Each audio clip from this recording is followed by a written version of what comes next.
പിതാവിൻ്റെയും പുത്രൻ്റെയും പരിശുദ്ധാത്മാവിൻ്റെയും നാമത്തിൽ ആമേൻ. സ്നേഹസാന്ത്വനം ശുശ്രൂഷയിലേക്ക് എല്ലാവർക്കും സ്വാഗതം.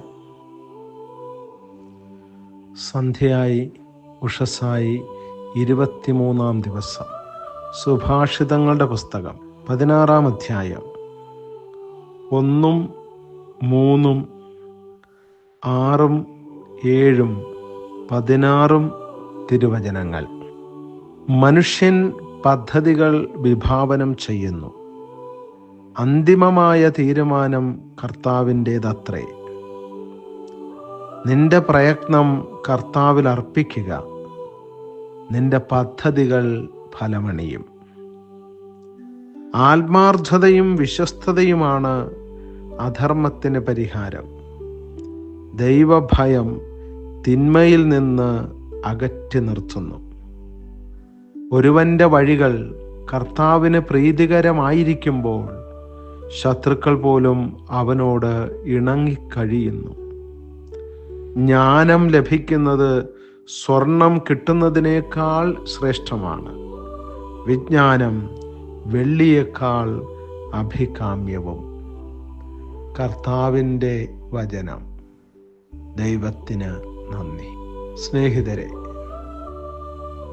ദൈവത്തിൻ്റെ പദ്ധതികൾ ശാശ്വതമാണ്. നമ്മെ സംബന്ധിച്ച് ദൈവത്തിന് ശാശ്വതമായൊരു പദ്ധതിയുണ്ട്. അത് നമ്മുടെ നാശത്തിനുള്ളതിന് അല്ല, നമ്മുടെ ക്ഷേമത്തിനുള്ള പദ്ധതിയാണത്. നമ്മെ വിളിച്ച് വിശുദ്ധീകരിച്ച ദൈവം നമുക്ക് വേണ്ടി എല്ലാം നന്മയ്ക്കായി പരിണമിപ്പിക്കുന്ന ഒരു പദ്ധതിയാണ് ദൈവത്തിൻ്റെ മനസ്സിൽ നമ്മെക്കുറിച്ചുള്ളത്. അവിടുന്ന് തിരുവചനത്തിലൂടെ ആവർത്തിച്ച് നമ്മളോട് പറയുന്നുണ്ട്, ഞാൻ നിന്നെ സൃഷ്ടിച്ച ദൈവമാണ്, നീ എനിക്ക് പ്രിയങ്കരനും ബഹുമാന്യനും അമൂല്യനും വിലപ്പെട്ടവനുമാണ്. കർത്താവ് നമ്മെ സൃഷ്ടിക്കുന്ന നമ്മുടെ അമ്മയുടെ ഉദരത്തിൽ ഉരുവാകുന്ന ആ സമയത്തിന് മുമ്പ് തന്നെ കർത്താവ് നമ്മളെ അറിഞ്ഞിരുന്നു. നമ്മെക്കുറിച്ച് കർത്താവിന് വ്യക്തവും സൂക്ഷ്മവുമായ ഒരു പദ്ധതി കർത്താവിൻ്റെ മനസ്സിലുണ്ടായിരുന്നു. അത് നമ്മുടെ ശുഭകരമായ നന്മയ്ക്ക് വേണ്ടിയുള്ള പദ്ധതിയാണത്. ആ പദ്ധതി ദൈവം നമ്മുടെ ജീവിതത്തിൽ വെളിപ്പെടുത്തി തരും എന്ന് തിരുവചനം നമ്മളെ ഓർമ്മപ്പെടുത്തുന്നു. കർത്താവിനോടുള്ള നമ്മുടെ ഭയം,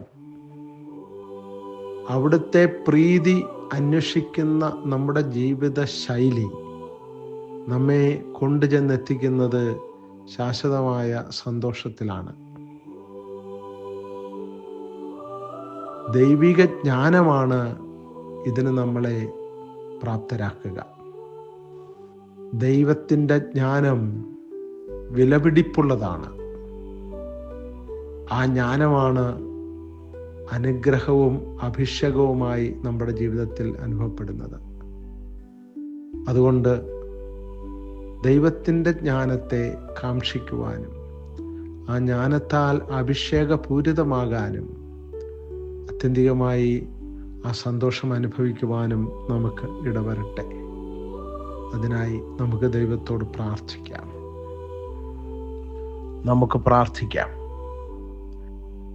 കരുണാനിധിയായ കർത്താവേ, അങ്ങ് മഹോന്നതനാണ്. അങ്ങയുടെ പദ്ധതി ശാശ്വതവും. അങ്ങയുടെ പദ്ധതി അറിയാനും അതിന് എന്നെ സമർപ്പിക്കാനും കൃപ തരണമേ. അങ്ങയുടെ ജ്ഞാനത്തിൻ്റെ അഭിഷേകത്താൽ എന്നെ പൂർണ്ണമാക്കണമേ. ഞാൻ അങ്ങയുടെ സ്നേഹസാന്ത്വനം അനുഭവിക്കുവാൻ ഇടവരുത്തണമേ. ആമേൻ. പിതാവും പുത്രനും പരിശുദ്ധാത്മാവുമായ ത്രിത്വൈക ദൈവം നിങ്ങളേവരെയും സമൃദ്ധമായി അനുഗ്രഹിക്കുമാറാകട്ടെ. ആമേൻ.